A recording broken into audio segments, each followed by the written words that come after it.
প্রশ্ন বলছেন, আসসালামু আলাইকুম শাইখ। ওয়ালাইকুম সালাতুল্লাহ। কোরআনের হাফেজ, একটি হাফেজে মাদ্রাসার শিক্ষক 20,000 টাকা বেতন পায়।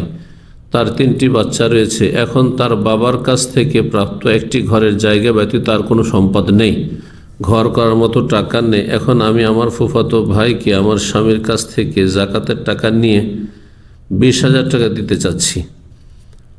প্রশ্ন হচ্ছে, তাকে দিলে কি আমার জাকাত আদায় হবে?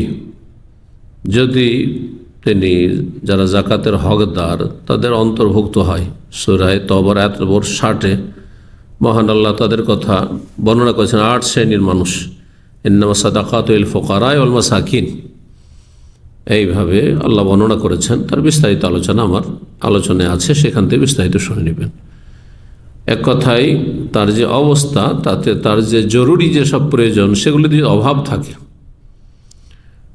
মানুষের জরুরি প্রয়োজন হচ্ছে খাওয়া দাওয়া, খাওয়া খরচে অভাব, বস্ত্র তার ছেলে মেয়েদের তাতে যদি অভাব থাকে, ঘর বাড়ি নেই অভাব রয়েছে, বসবাসের জায়গা প্রয়োজন জরুরি, চিকিৎসার প্রয়োজন, চিকিৎসাতে অভাব রয়েছে, ঘাটতি রয়েছে, এই সমস্ত জিনিস মানুষের জন্য জরুরি।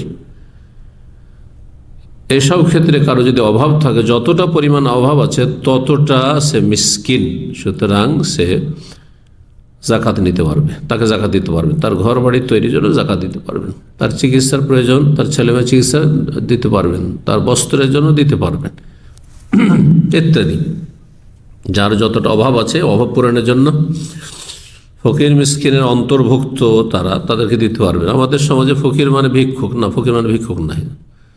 যার যতটা প্রয়োজন তার অর্ধেকের কম রয়েছে সে হচ্ছে ফকির, আর যার যতটা প্রয়োজন লাগে যে মৌলিক বিষয়গুলির ক্ষেত্রে তার অর্ধেকের বেশি রয়েছে, সামান্য কিছু ঘাটতি রয়েছে, 60% থেকে নিয়ে 80-90% আছে, আর বাকিটা ঘাটতি রয়েছে, এইরকম হলে সে মিসকিনের অন্তর্ভুক্ত, তাকে জাকাত দিতে পারবে।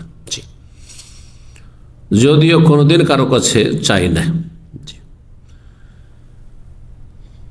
এই ক্ষেত্রে আপনি জাকাত দিতে পারবেন, যেমনটা বললাম।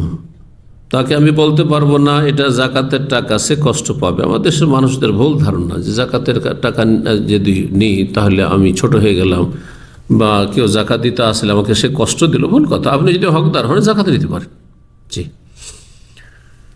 কোনো আইবের কথা নেই। কিন্তু আপনি যদি হকদার না হন আর জাকাত নেন, সেটি হচ্ছে দোষের কথা, কারণ সেই রুজি তখন হারাম আপনার জন্য।